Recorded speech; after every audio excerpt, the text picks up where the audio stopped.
பெருமாள் வாத்தியாரை நீங்கள் சுடும் பொழுது எந்த மனநிலையில் இருந்தீங்க? எந்த மாதிரியான ஒரு காட்சி அது? ஏன்னா அது மிகப்பெரிய ஒரு காட்சி. சுடுடான்னு 2 பேரை சொல்றீங்க, உங்களால் சுட முடியல. ஒரிஜினல் போலீஸ்காரன் அந்த இடத்துல என்னவா நினைச்சிருப்பீங்க? ஒரு 2 நாள் இருக்குன்னு நினைக்கிறேன். சேதனை போஸ்ட்லாம் எடுத்து முடிச்சுட்டு அண்ணன் வந்து அதை எடிட் பண்ணிட்டு இருந்தாரு. எடிட் பண்ணிட்டு இருந்தப்ப நான் போனேன், ஏதோ பேசுறதுக்காக போனேன். உள்ள உட்காந்தோடனே அண்ணன் எடிட் பண்ணி அந்த சீனை காமிச்சாரு. அந்த நொடி எனக்கு வந்து மனசுலாம் கலங்கிருச்சு. அப்படியே உட்காந்துருந்தேன், அழுக வந்துச்சு. விறுவிறுன்னு எந்திரிச்சு வெளியில வந்து போயிட்டேன். அண்ணன்ட்ட போயிட்டேன்னு கூட சொல்லலை, நான் பாட்டுக்கு விறுவிறுன்னு போயிட்டேன். எனக்கு அது எதை ஞாபகப்பட்டுச்சுன்னா, பிரபா அண்ணன் இறந்து கிடந்தது ஞாபகப்பட்டுச்சு. என்னால் அதை தாங்கவே முடியல. அங்கேருந்து கிளம்பி நான் போயிட்டு அடுத்த நாள் அண்ணன்ட்ட வந்து சொன்னேன், அந்த காட்சி வந்து எனக்கு பிரபா அண்ணன் ஞாபகப்படுத்திடுச்சுனே, எனக்கு பயங்கர மனசு வலி ஆயிடுச்சு அப்படின்னு சொன்னோன்னு, அப்படியாடா அப்படின்னு கேட்டார். நிஜமாண்ணே, நீங்கள் யார்ட்டே சொல்லுங்க, காட்டுங்க, யாராவது சொல்கிறாங்களான்னு பாருங்கண்ணே அப்படின்னு சொன்னேன். பொது இடங்களுக்கு போகும்போது நிறைய பேர் வந்து செல்ஃபி எடுப்பாங்க. கொஞ்சம் பேர் செல்ஃபி எடுக்கிறாங்கன்னு வச்சுக்கோங்களேன். சார் எனக்கும் உங்களை மாதிரி ஆசை தான், போராடணுன்னு, போராட்டத்தில் வரணுன்னு. ஆனால் என்ன சார் பண்ணுறது, எனக்கும் ஃபேமிலி இருக்குது, குழந்தைங்க இருக்கிறாங்க, கமிட்மெண்ட்ஸ் இருக்குன்னுவாங்க. நான் ஒன்றும் சொல்ல மாட்டேன். எனக்கும் குடும்பம் இருக்குது, எனக்கும் குழந்தை இருக்குது, எனக்கும் கமிட்மெண்ட் இருக்குது. மாதமான நானும் வாடகை தரணும், நானும் மளிகை ஜாமான் வாங்கி போட்டால் தான் வீட்டில் சாப்பாடு இருக்கும். சரிங்களா? இது எல்லாத்துக்கும் இருக்கிறதா. மக்கள் சமூகத்துக்காக போராட வர்ற எல்லாருக்கும் கமிட்மெண்ட்டும் இருக்கிறது, குடும்பம் இருக்கிறது, குழந்தைகள் இருக்கிறார்கள். அதெல்லாம் விட்டு வர நாங்கள் குடும்பங்களை அதிகமாக நேசிக்கின்ற காரணத்தினால சமுதாயத்தை நேசிக்கின்றோம். அவ்வளோதான். அது வந்து இந்த படத்தில் அது வந்து ரொம்ப அற்புதமான காதல் காட்சிகள் வந்து ரொம்ப நல்லா இருக்குது. அதில் வந்து ஒரு இடத்துல சொல்லுவார், அவர் குளிச்சுட்டு இருப்பார்.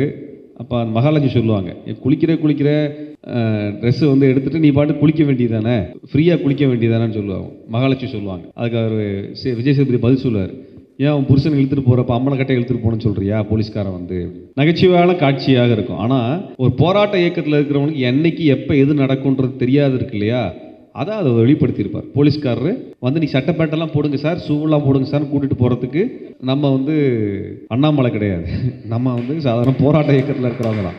ஏன் சொல்கிறேன்னா, இப்போ நேற்றுக்கு அண்ணாமலை போராட்டம் நடத்தியிருக்கிறாரு, அவரை வந்து அரெஸ்ட் பண்ணி கொண்டு போயிருக்கிறாருன்னு சொல்லி கொண்டு போயிருக்கேன். எங்களையும் போராட்டம் அரெஸ்ட் பண்ணி கொண்டு போகிறப்ப இந்த பழைய பஸ்ஸை கொண்டு வருவாங்க, பல்லவன் பஸ், இந்த கவர்மெண்ட் பஸ்ஸில் பழைய பஸ் வரும்.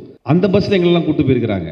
ஆனால் அண்ணாமலைக்கு நேற்றுக்கு ஆம்னி பஸ்ஸில் கூட்டு போயிருக்கிறாங்க. இதில் ஒரு விஷயம் என்னென்னா, இப்படியே 7 வருஷத்துக்கு முன்னாடி எங்கள் பழைய பஸ்ஸில் கூட்டிகிட்டு போகிறப்ப அந்த பழைய பஸ்ஸில் கண்ணாடி உளுந்து உடஞ்சிருச்சு. அது இல்லைனாலும் நின்றுட்டு இருந்தாலுமே உளுந்து உடஞ்சிருக்கும். அது நாங்கள் ஏறின சமயத்தில் உளுந்து உடஞ்சிருச்சு. உடனே வந்து பப்ளிக் ப்ராப்பர்ட்டி, பொது சொத்தை சேதம் விளைவித்ததாக வழக்கு போட்டு சிறையில் அடைச்சி குண்டர் சட்டம் போட்டு 7 வருஷமாக கேஸ் நடத்தினாங்க. கடைசியில் பார்த்தா நீதிமன்றத்தில் சொல்கிறாங்க, உடஞ்ச கண்ணாடி வந்த பஸ் நம்பர் வேறு, இவங்க ஏறின பஸ் நம்பர் வேறுன்னு சொல்லிட்டாங்க. ஆனால் இதுக்கு நாங்கள் 7 வருஷமாக கேஸுக்கு அலைய வேண்டியிருந்தது, 4 மாதம் ஜெயிலில் உட்கார வேண்டியிருந்தது. ஆனால் அண்ணாமலைக்கு ஆம்னி பஸ்ஸு, எங்களுக்கு கவர்மெண்ட் பஸ். இதுதான் யதார்த்தமான நிலைமை. அது இதெல்லாம் படத்தில் வந்து ரொம்ப நுணுக்கமாக அதை காமிச்சிருக்கிறாங்க. அந்த படத்தை குறைஞ்சபட்சம் 2-3 தடவை பார்த்தீங்கன்னா ஒரு போராட்டம், போராளி வாழ்க்கை, கோட்பாடு, கொள்கை இதெல்லாம் நம்ம நல்லவாக தெரிஞ்சுக்கலாம். என்ன ஒரு விஷயம் நடக்கும்னா, இந்த படத்தை பார்த்ததுக்கு பிறகு எங்களை போன்றவர்கள் நாங்கள் ஏதோ கூட்டம் போட்டு நடத்தினா 4 பேருக்கு இன்னும் கேட்பாங்கன்னு நம்புகிறேன் நான். இவங்க ஏதோ பேசுகிறாங்க, இல்லைன்னா நம்ம ஆளுங்க என்ன கேட்பாங்க, இவங்களுக்கு வேறு வேலை இல்லை, எதுவும் பொழுதுபோலாம் சும்மா போராட்டம் கொடின்னு பிடிச்சிட்டு வந்து உட்காந்துட்டு இருக்கிறாங்கன்னு சொல்லுவாங்க. குறைஞ்சபட்சம் எங்களுக்குலாம் ஒரு மரியாதை கொடுக்கக்கூடிய வகையில் இந்த படம் வந்து ஒரு உணர்வை தரும் அப்படின்னு நான் நம்புகிறேன். நான் முதல்ல ஒரு நன்றியோடு நானே இதை தொடங்கி வச்சிடலாம்னு நினைக்கிறேன். பொதுவாக தமிழர்களுக்கு வந்து தன்னுடைய வரலாற்றை வந்து இப்போ சமீப காலமாக என்ன சொல்கிறாங்கன்னா, தமிழர்களுக்கு தனக்காக யார் உழைத்தார்களோ அவர்களை நினைத்து பார்க்கக்கூடிய தன்மை இல்லை அப்படின்னு ஒரு பொய்யை மீண்டும் மீண்டும் வேண்டுமென்றே கட்டமைத்து கொண்டிருக்கிற சூழ்நிலையில், தமிழர்களுக்காக நின்று களமாடி உயிர் நீத்தவர்களை அவர் சொல்வது புனைவாக இருந்தாலும் எங்களுக்கு தெரியும் அது புலவர் கலிய பெருமாள் தான், தோழர் தமிழரசன் தான் என்று அவர்களை நினைவுபடுத்தியதற்காக தோழருக்கு நாங்கள் நன்றி சொன்னோம் என்று நீங்கள் சொல்லுங்கள். தோழரை பார்த்தா நாங்கள் சொல்லணும்னு விருப்பப்பட்டோம். ரொம்ப நெகிழ்ச்சியான நேரம் இதுன்னு நினைக்கிறேன் நான். தோழர் நீங்கள் கேள்வியிலே ஆரம்பிச்சிடலாம். தோழர், எனக்கு ஒரு சின்ன கேள்வி தான். பொதுவாக இந்த மாதிரி ஒரு முற்போக்கு சினிமா எடுக்கக்கூடியவர்கள் அப்படின்னா அவர்களை வந்து இங்கே வந்து ஒரு பார்வை என்னென்னா, அவர்களோட திரைப்படம் சார்ந்து பேசாமல் அவர்கள் பேசக்கூடிய அரசியல் மிக முக்கியமான அரசியல், அது இந்த சமூகத்துக்கு தேவையான அரசியல். ஆனால் அவர்களுக்குள் ஒரு சினிமா அப்படிங்கிற அந்த கலை அவர்கள்ட்ட இல்லாததை போலவே பெரிய ஒரு நிராகரிப்பு தொடர்ச்சியாக நடந்துகிட்டு இருக்கதை நான் பார்க்குறேன். தோழர் ரஞ்சித்தாக இருந்தாலும் சரி, தோழர் மாரி செல்வராஜாக இருந்தாலும் சரி, இவர்களுடைய சினிமா குறித்து அவர்கள் பேசக்கூடிய அரசியலை விமர்சிக்கிறார்கள், அதெல்லாம் வேற. ஆனால் அவர்களுடைய சினிமா குறித்து இங்கு பேசுவதற்கு பெரிய பெரிய ஜாம்பவான்களே தயாராக இல்லையோ அப்படிங்கிற எனக்கு ஒரு கேள்வி இருக்குது. நீங்கள் என்ன நினைக்கிறீங்க அதை பற்றி?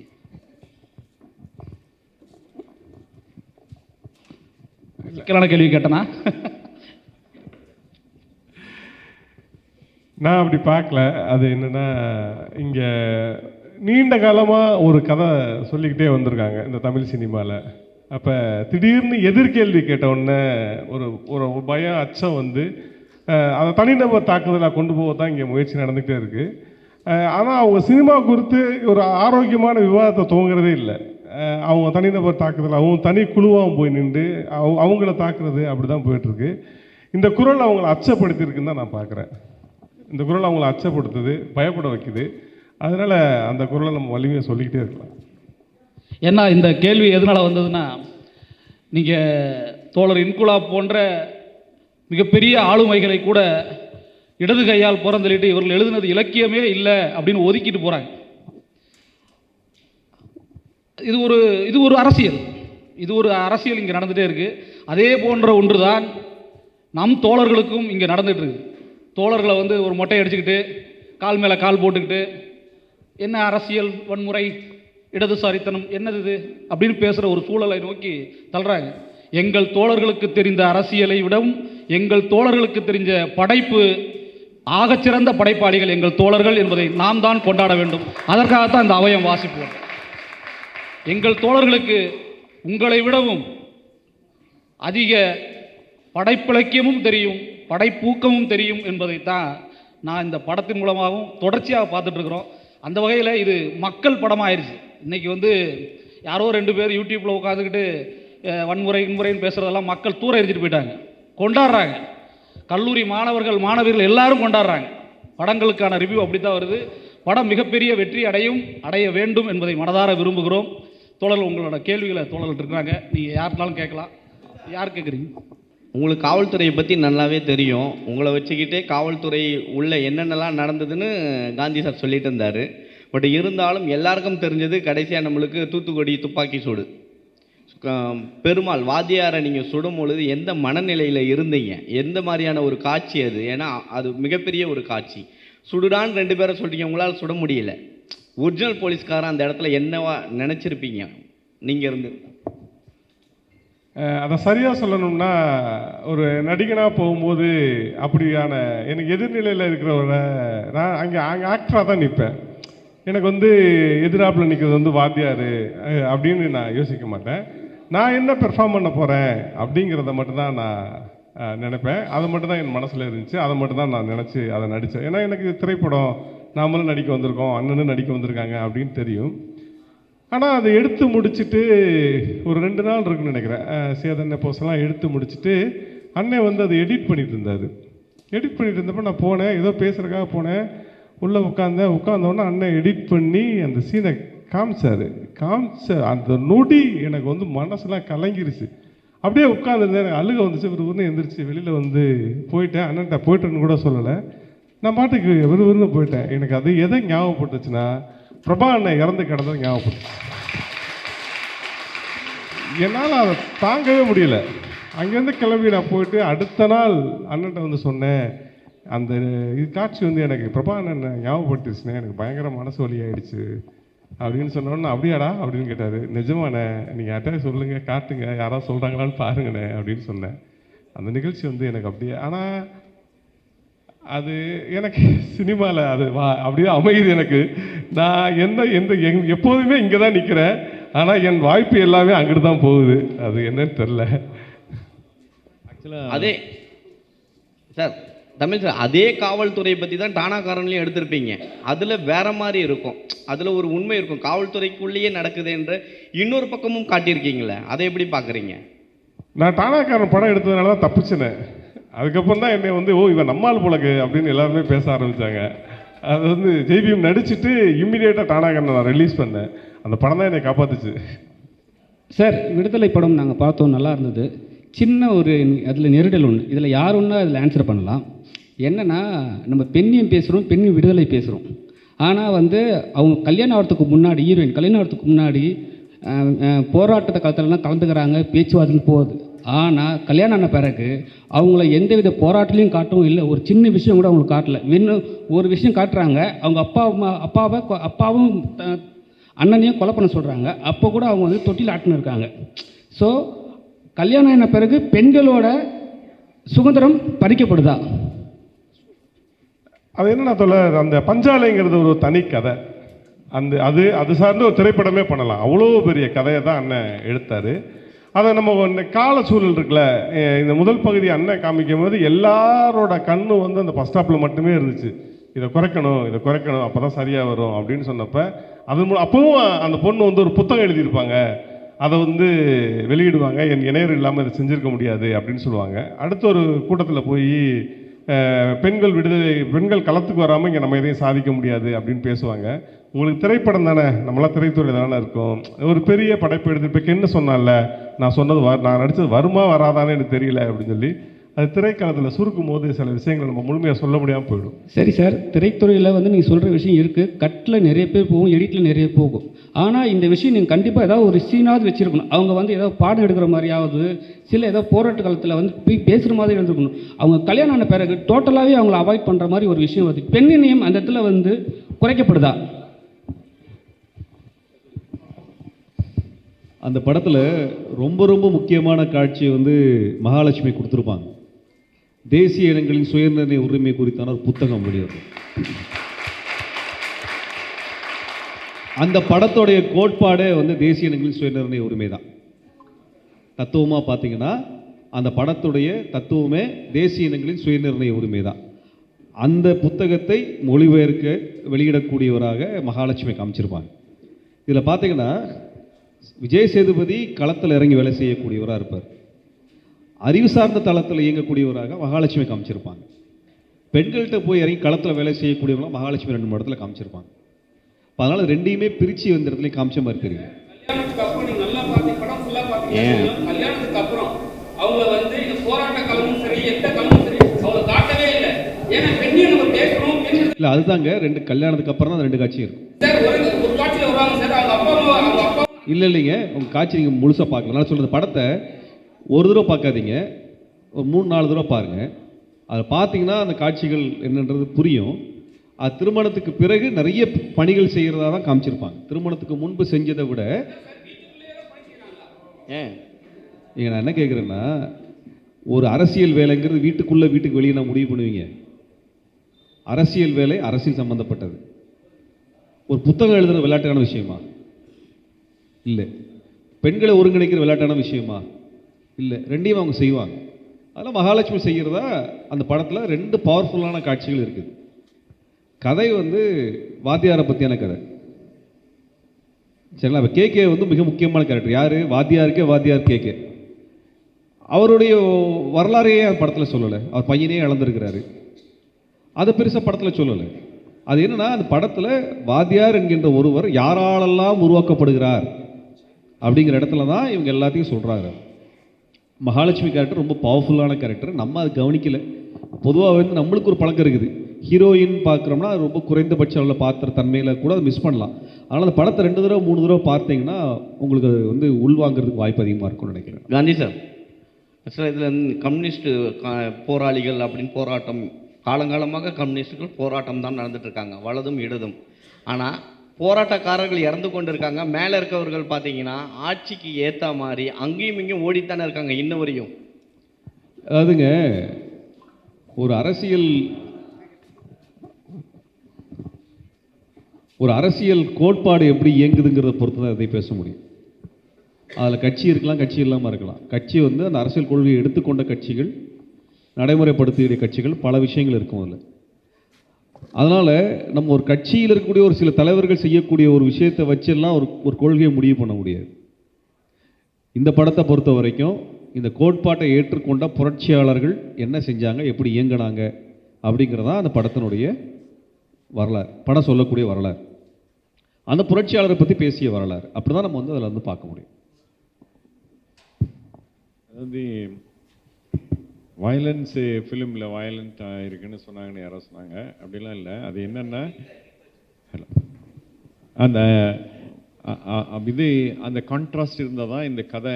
அதாவது இதுக்கு ஒரு உதாரணம் என்னென்னா உங்களுக்கு கரெக்டாக சொல்லணும்னா 60s 60s தான் ஒரு அதாவது விஷுவல் ஹிஸ்ட்ரியிலேயே உலகம் முழுமையிலையுமே வயலண்ட் சீக்வன்ஸ் இருக்குது பாருங்கள். அதாவது அது காமிக் புஸ்தகமாக இருந்தாலும் சரி, சினிமாவாக இருந்தாலும் சரி, அதில் எப்படின்னா வயலண்ட் சீக்வன்ஸ், அதாவது ஒருத்தரை இப்படி கழுத்தை இப்படி வெட்டுனா தலை ரத்தம் பீச்சு அடிக்கும், தலை அப்படியே பறக்கும் பாருங்கள். அது மாதிரியெல்லாம் வந்து காமிக் புத்தகத்தில் படம் வரைய மாட்டாங்க அதுக்கு முன்னாடிலாம்.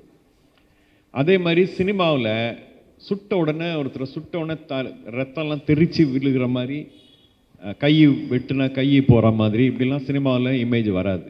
அதாவது 70s அப்புறம் தான். அதுலேயும் குறிப்பாக வந்து சாம் பெக்கின்பான்னு ஒரு டைரக்டர், ஹாலிவுட் டைரக்டர், நீங்கள் பார்த்துருப்பீங்க சில பேர்.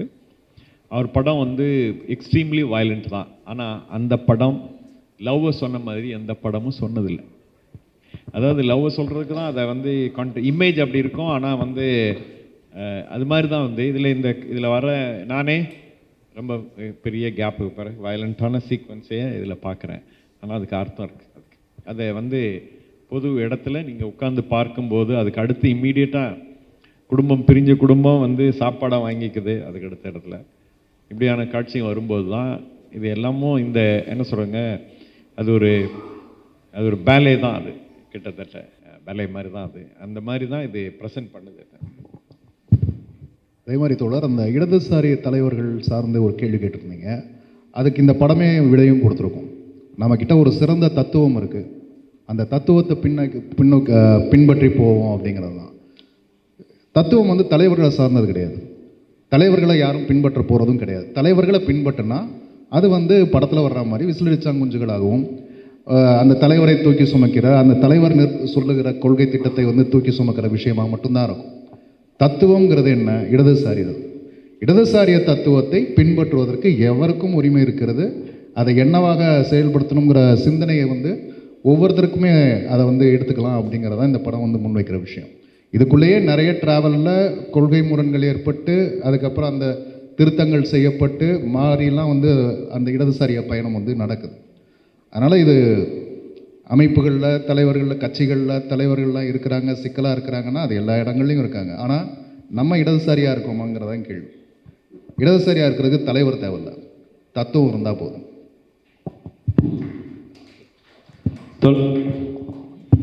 அப்புறம் இந்த படத்தில் வன்முறை அதிகமாக இருக்குன்னு சொல்கிறாங்க. எனக்கு அது புரியவே இல்லை. கேஜிஎஃப் படம் பார்த்துருப்பீங்க. அதில் சம்மட்டி எடுத்து மண்டை உடைக்கிறது, ரத்த பீச்சி அடிக்கிறது, கழுத்தை அறுக்கிறது, இதெல்லாம் இன்றைக்கி ரொம்ப சாதாரணமாக அந்த படங்களாக அதை பற்றி அந்த மாதிரி படங்கள் வந்து ரொம்ப வன்முறையாக இருக்குன்னு எதுவுமே அமரன் படத்தில் பார்த்தோம். இருங்க நான் பேசிடுறேங்க, அப்புறமேல கேள்விகளுக்கு இருங்க நான் பேசிடுறேன், அப்புறமேல் பேசுகிறேன். இல்லைங்க,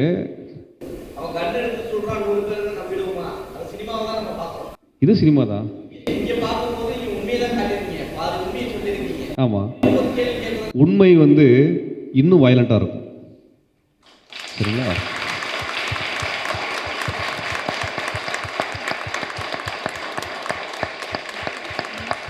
ஸ்டெர்லைட்டில் ஸ்னோலின்ற 15 வயசு பொண்ணு வாயில் சுட்டது வந்து எப்படிப்பட்ட காட்சி அது?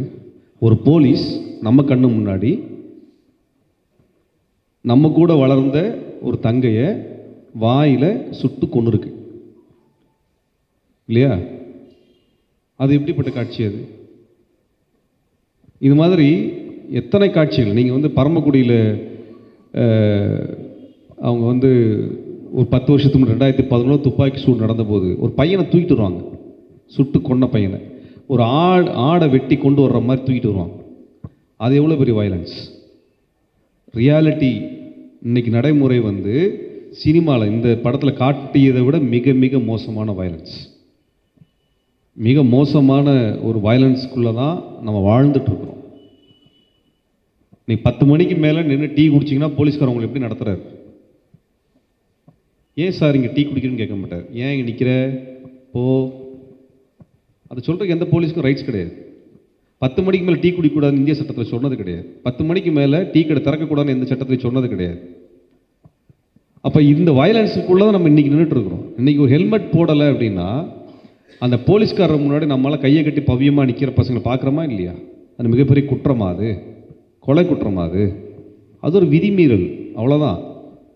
இந்தியாவில் 2வது பெரிய எண்ணிக்கையில் ஆக்சிடென்ட் நடந்து செத்து போன மாநிலம் தமிழ்நாடு. முக்குக்கு போலீஸ் நிற்கிது, ஹெல்மெட் பிடிக்குது. அப்புறம் எப்படி இத்தனை டெத்து நடந்திருக்கு, இத்தனை சாவு எப்படி நடந்திருக்கு யாரை கேட்டோமா? எத்தனை ஃபைன் கட்டியிருப்போம் அந்த 4 வருஷத்தில்? ஏதாவது சாவு கம்மியாச்சா? யாராவது கேட்டிருப்போமா? நம்ம வெள்ளைக்காரன் காலத்தை விட மோசமான ஒரு அடக்குமுறை, வயலண்ட்டான ஒரு அரசாங்கத்துக்கு கீழே வாழ்ந்துட்டுருக்கோம். வயலண்ட்டான அரசாங்கம் இன்றைக்கி நடந்துகிட்ருக்கு. இந்த அதிகாரிகளோ ஐஏஎஸ் ஆஃபீஸர்ஸோ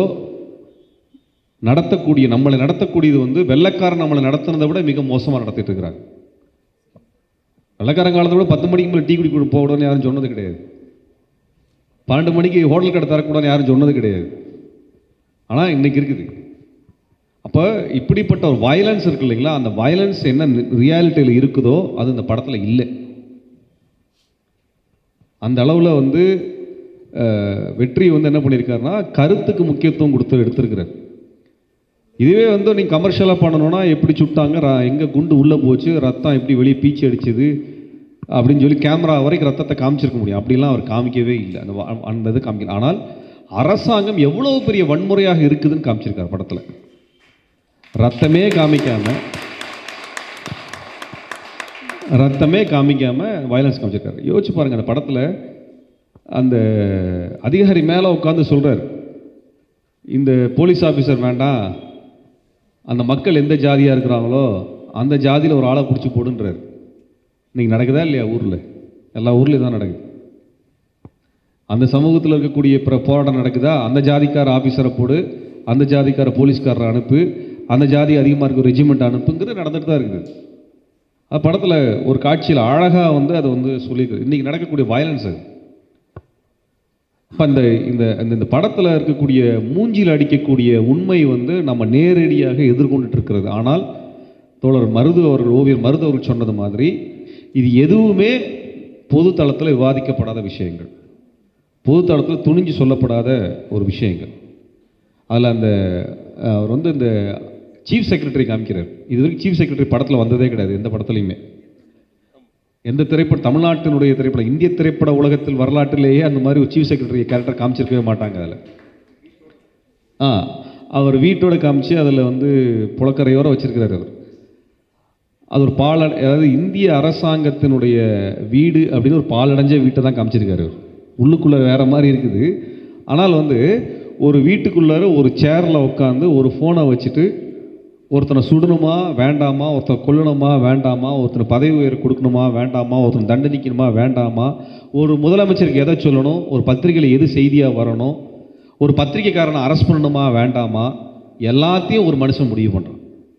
அவர் முதலமைச்சர் கிடையாது, அவர் அமைச்சர் கிடையாது, எந்த கட்சிக்காரனும் கிடையாது. அப்போ இந்த நபரை பற்றி இதுவரைக்கும் எந்த திரைப்படத்தில் வந்திருக்கானால் இதுவரைக்கும் வரல.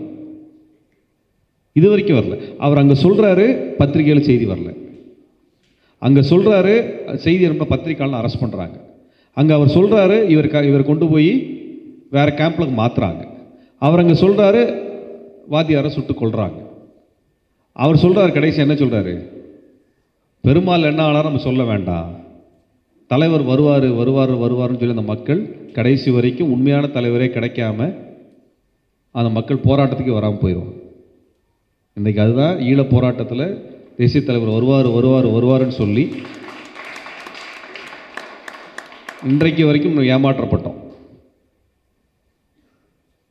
அது வந்து இதெல்லாம் இன்றைக்கி நம்ம நிகழ்காலத்தில் நம்ம சந்திக்கக்கூடிய வன்முறைகள். இதெல்லாம் நம்ம சந்திக்கக்கூடிய வன்முறைகள்.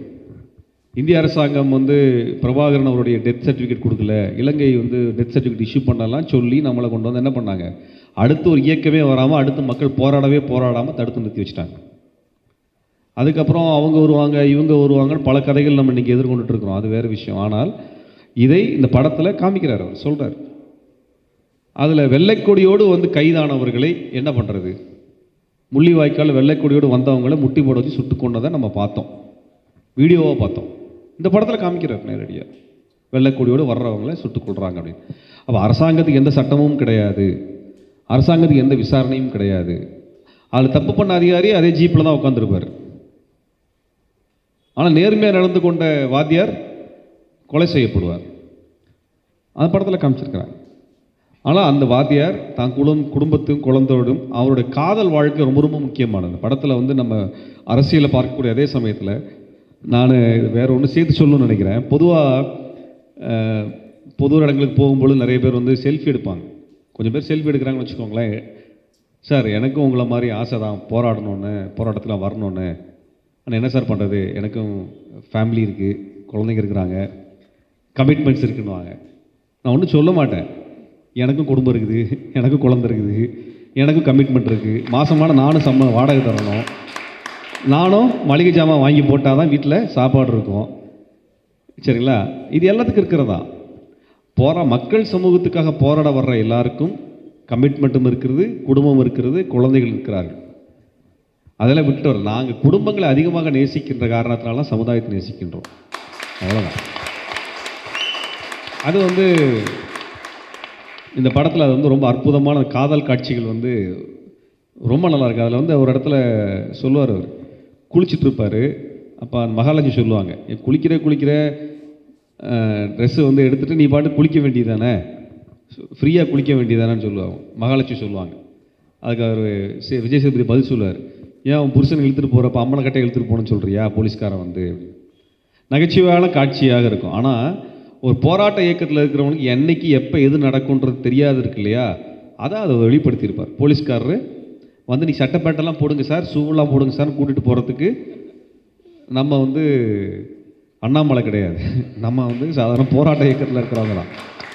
ஏன் சொல்கிறேன்னா, இப்போ நேற்றுக்கு அண்ணாமலை போராட்டம் நடத்தியிருக்கிறாரு, அவரை வந்து அரெஸ்ட் பண்ணி கொண்டு போயிருக்கிறாருன்னு சொல்லி கொண்டு போயிருக்கேன். எங்களையும் போராட்டம் அரெஸ்ட் பண்ணி கொண்டு போகிறப்ப இந்த பழைய பஸ்ஸை கொண்டு வருவாங்க, பல்லவன் பஸ், இந்த கவர்மெண்ட் பஸ்ஸில் பழைய பஸ் வரும். அந்த பஸ்ஸில் எங்களெல்லாம் கூப்பிட்டு போயிருக்கிறாங்க. ஆனால் அண்ணாமலைக்கு நேற்றுக்கு ஆம்னி பஸ்ஸில் கூப்பிட்டு போயிருக்கிறாங்க. இதில் ஒரு விஷயம் என்னென்னா, இப்படியே 7 வருஷத்துக்கு முன்னாடி எங்கள் பழைய பஸ்ஸில் கூட்டிகிட்டு போகிறப்ப அந்த பழைய பஸ்ஸில் கண்ணாடி உளுந்து உடஞ்சிருச்சு. அது இல்லைனாலும் நின்றுட்டு இருந்தாலுமே உளுந்து உடஞ்சிருக்கும். அது நாங்கள் ஏறின சமயத்தில் உளுந்து உடஞ்சிருச்சு. உடனே வந்து பப்ளிக் ப்ராப்பர்ட்டி, பொது சொத்தை சேதம் விளைவித்ததாக வழக்கு போட்டு சிறையில் அடைச்சி குண்டர் சட்டம் போட்டு 7 வருஷமாக கேஸ் நடத்தினாங்க. கடைசியில் பார்த்தா நீதிமன்றத்தில் சொல்கிறாங்க, உடஞ்ச கண்ணாடி வந்த பஸ் நம்பர் வேறு, இவங்க ஏறின பஸ் நம்பர் வேறுன்னு சொல்லிட்டாங்க. ஆனால் இதுக்கு நாங்கள் 7 வருஷமாக கேஸுக்கு அலைய வேண்டியிருந்தது, 4 மாதம் ஜெயிலில் உட்கார வேண்டியிருந்தது. ஆனால் அண்ணாமலைக்கு ஆம்னி பஸ்ஸு, எங்களுக்கு கவர்மெண்ட் பஸ். இதுதான் யதார்த்தமான நிலைமை. அது இதெல்லாம் படத்தில் வந்து ரொம்ப நுணுக்கமாக அதை காமிச்சிருக்கிறாங்க. அந்த படத்தை குறைஞ்சபட்சம் 2-3 தடவை பார்த்தீங்கன்னா ஒரு போராட்டம், போராளி வாழ்க்கை, கோட்பாடு, கொள்கை இதெல்லாம் நம்ம நல்லவாக தெரிஞ்சுக்கலாம். அந்த வகையில் என்ன ஒரு விஷயம் நடக்கும்னா, இந்த படத்தை பார்த்ததுக்கு பிறகு எங்களை போன்றவர்கள் நாங்கள் ஏதோ கூட்டம் போட்டு நடத்தினா இன்னும் 4 பேருக்கு இன்னும் கேட்பாங்கன்னு நம்புகிறேன் நான். இவங்க ஏதோ பேசுகிறாங்க இல்லைன்னா நம்ம ஆளுங்க என்ன கேட்பாங்க, இவங்க வேறு வேலை இல்லை, எதுவும் பொழுதுபோலாம் சும்மா போராட்டம் கொடின்னு பிடிச்சிட்டு வந்து உட்காந்துட்டு இருக்கிறாங்கன்னு சொல்லுவாங்க. குறைஞ்சபட்சம் எங்களுக்குலாம் ஒரு மரியாதை கொடுக்கக்கூடிய வகையில் இந்த படம் வந்து ஒரு உணர்வை தரும் அப்படின்னு நான் நம்புகிறேன். நான்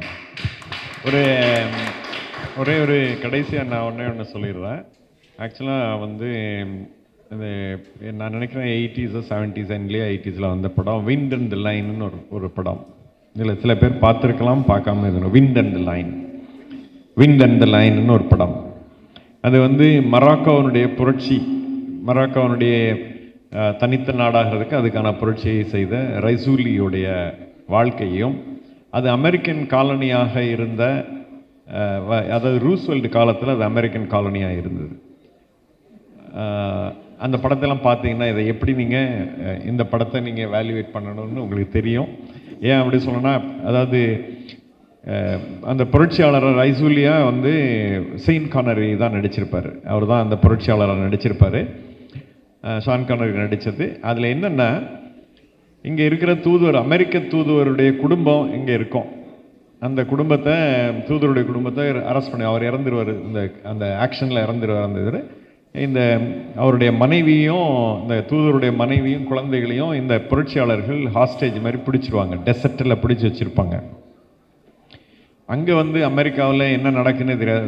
ரூஸ்வெல்ட் மக்கள் முன்னாடி, இப்போ எதுக்கு சொல்கிறேன்னா, இதை இங்கே இருக்கிற இப்போ எல்லாரும் சொன்னது போல் எனக்கு உடனே நினைவு வருது, அது கம்பேரிட்டிவாகலாம் ஞாபகம் வருது.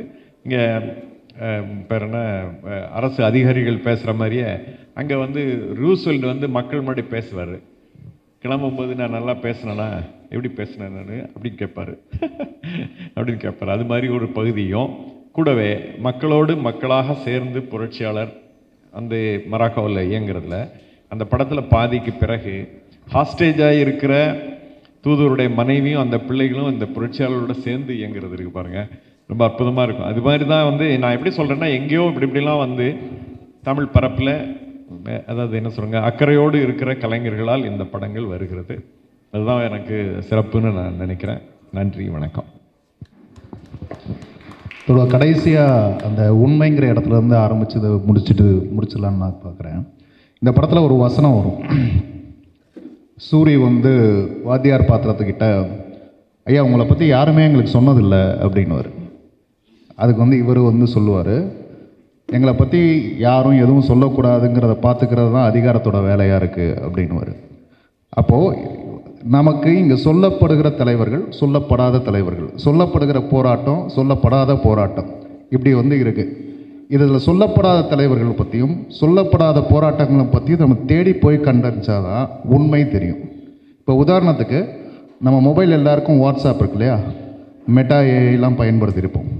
நீங்கள் வந்து இன்னொரு 100 வருஷத்துக்கு அப்புறமா தமிழ் பெண் எப்படி இருப்பாங்கன்னு கேட்டால் கூட ஃபோட்டோ அனுப்போம். அது அனுப்பாத ஒரே ஒரு ஃபோட்டோ என்ன தெரியுமா? எல்டிடி தலைவர் பிரபாகரன்னு போட்டு பாருங்கள், கிடைக்காது. மெட்டா ஏஐ வரைக்கும் ஒரு நபரை மறைக்கிறாங்க அப்படின்னா அவர் தான் உண்மையான தலைவராக இருப்பார் இல்லையா? இதில் வர்ற வாத்தியார் வந்து சாரு மஜும்தாராகவும் இருக்கலாம், பிஎஸ்ஆராகவும் இருக்கலாம், தமிழீழ தேசிய தலைவர் பிரபாகரனாகவும் இருக்கலாம்னு நினச்சேன். நன்றி.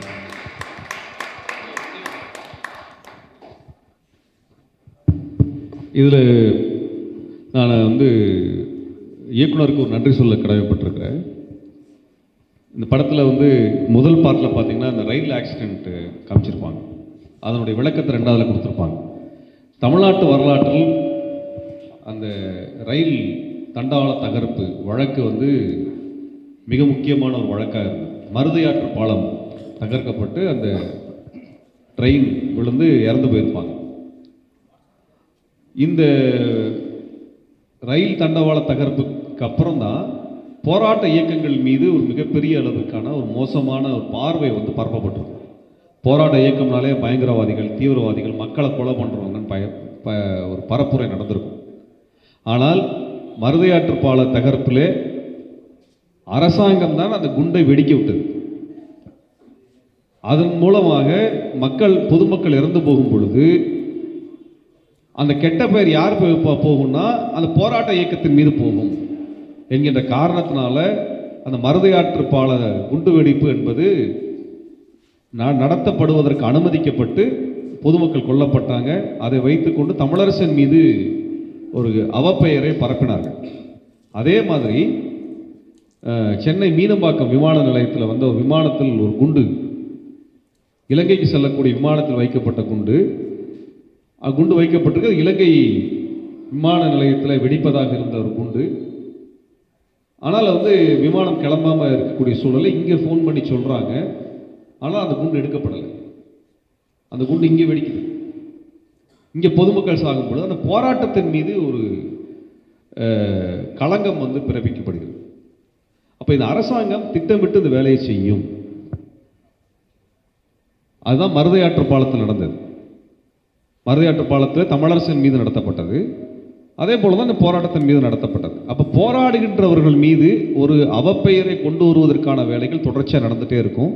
அப்படி தமிழரசன் மீது ரொம்ப நாள் தமிழரசனை பற்றி பேசாமல் இருந்ததற்கான ஒரு காரணமாக மருதையாற்று பாலம் தகர்ப்பு வந்து காரணமாக இருந்தது.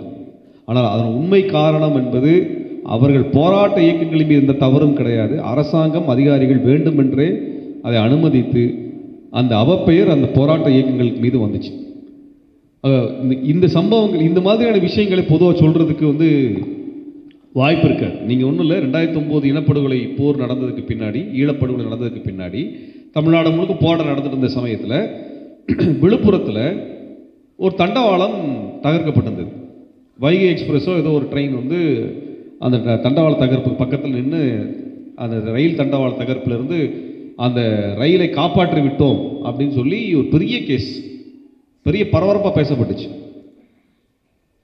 ஆனால் அடிப்படையில் என்னென்னால் அதற்காக ஒரு தமிழ் தேசிய தோழரை வந்து கைது பண்ணாங்க.